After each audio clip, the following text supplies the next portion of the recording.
So think about this for a second. How do we actually ensure that absolutely everyone has what they need to just survive?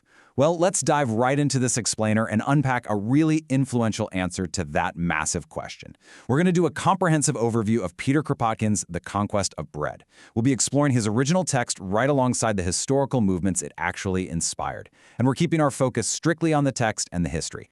Now, to really get where Kropotkin was coming from, we have to understand the immense everyday frustration of the working class back then. Howard Zinn's historical texts remind us of the completely unfulfilled material needs of those laborers, which were famously mocked in this classic industrial workers of the world song. The lyrics critique the message constantly fed to the poor, which was basically work hard, endure starvation, and you'll eventually get your reward in heaven. Or, pie in the sky when you die. Kropotkin was writing for a society where literally millions of people produced vast wealth, but were reduced to eating bread mixed with birch bark just to make it through the winter. And this brilliantly illustrates the environment he was responding to.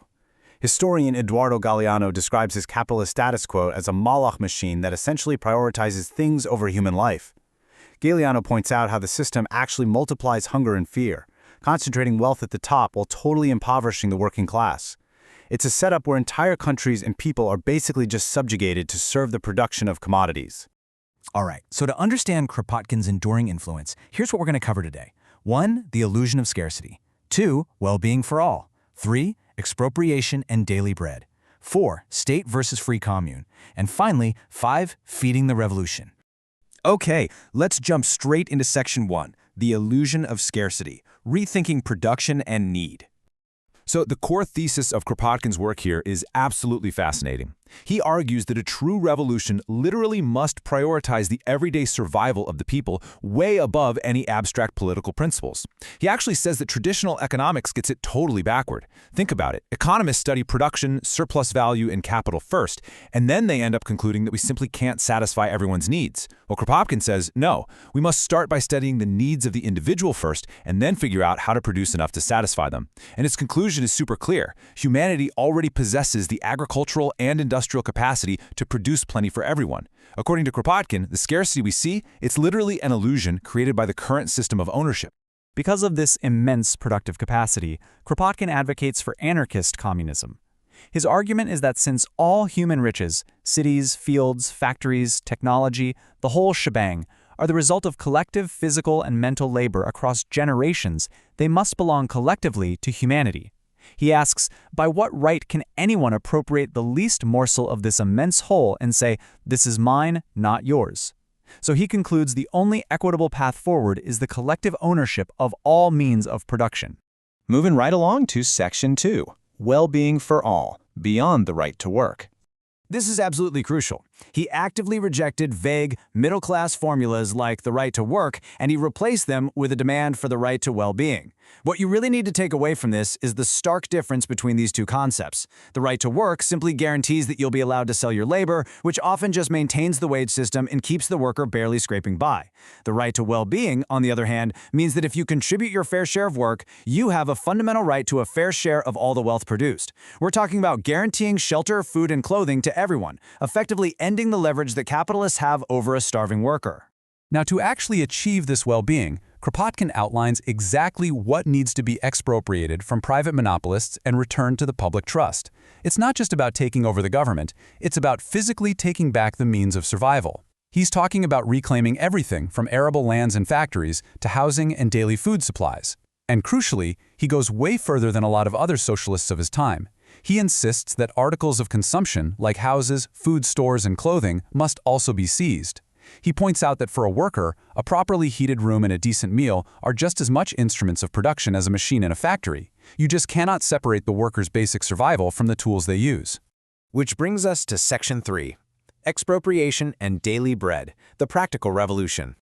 It's super interesting because he warns that past uprisings failed precisely because newly formed governments basically spent all their time arguing over political frameworks while the working class starved in the slums.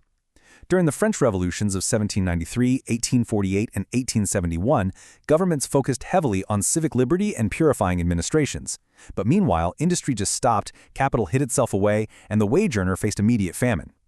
Kropotkin is very clear here. Any revolution that fails to literally feed its people on day one is completely doomed to fail. So what's the plan? Well, Kropotkin lays out these specific steps for a commune to take immediate control of resources, emphasizing that absolutely nothing must be wasted and no one must go hungry. He says that within the very first 48 hours of a social upheaval, the people must seize the granaries, the food stores, and the shops. They have to immediately catalog what exists, print lists of available provisions, and distribute them fairly based on need. And he actually argues against using worthless paper money to buy food from farmers. Instead, he says the cities need to reorganize their factories right away to produce the tools and clothing the rural peasants need, basically offering a direct exchange of goods for food.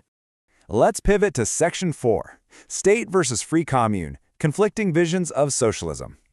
Kropotkin fiercely critiqued what he called the collectivist wage system. He argued it merely replaced the capitalist employer with the state as the brand new boss. Under collectivism, the state takes over the factories, sure, but it still pays workers wages, often differentiating between simple labor and complex professional labor. Kropotkin argued this was just capitalism in a new disguise. His alternative, the free commune.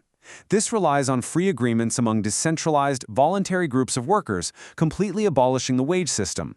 Imagine a setup where you don't earn a wage to buy bread, but you simply contribute a few hours of labor a day to society, and in return you have free, unlimited access to the communal stores of food, housing, and goods. That was his ultimate vision. And this contrast perfectly aligns with the impartial observations of historians like Michael Parenti and Susie Kim.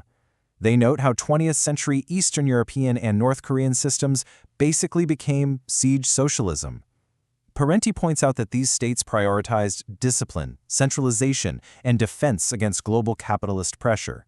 Susie Kim even notes that early Soviet thinkers viewed everyday life, or byt in Russian, as an obstacle, like a negative habit of the past that needed to be overcome through strict discipline.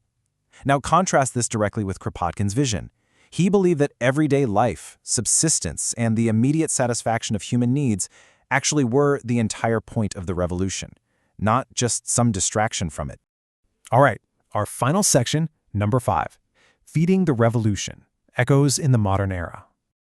Decades later, we see these ideas pop up again. Political activist George Jackson echoed the absolute necessity of building a subsistence infrastructure to serve the people. Writing from inside the American prison system, Jackson studied history and economics really intently. And much like Kropotkin, Jackson concluded that you cannot simply talk to people about high-minded political theory or abstract consciousness while they are struggling just to survive the day. As Jackson asserts, equating food and power with freedom, political consciousness simply cannot grow unless basic, everyday material needs are met. It's a direct parallel to Kropotkin's insistence on the conquest of bread. Jackson wrote that, to succeed, movements literally must build a social and economic infrastructure capable of filling the vacuum left by the ruling class. By comforting and feeding the people on at least a subsistence level, a movement proves its worth and allows the people's consciousness of their own power to naturally spiral and grow. So, whether we're talking about 19th century Paris or a 20th century American city, the principle remains exactly the same. You absolutely cannot build a new society on empty stomachs. So as we wrap up this explainer, I'll leave you with this provocative thought to chew on regarding our current global landscape and the ongoing struggle for everyday survival. We've seen how Kropotkin believed the means for universal abundance already existed and were just held back by structures of ownership. Look around at the modern world. Think about our vast technological leaps, our immense agricultural outputs. Are we actually any closer to providing well-being for all, or are we still trapped in the illusion of scarcity? Thank you so much for exploring the conquest of bread with me today. Keep asking those big questions and keep looking closely at the structures of everyday life.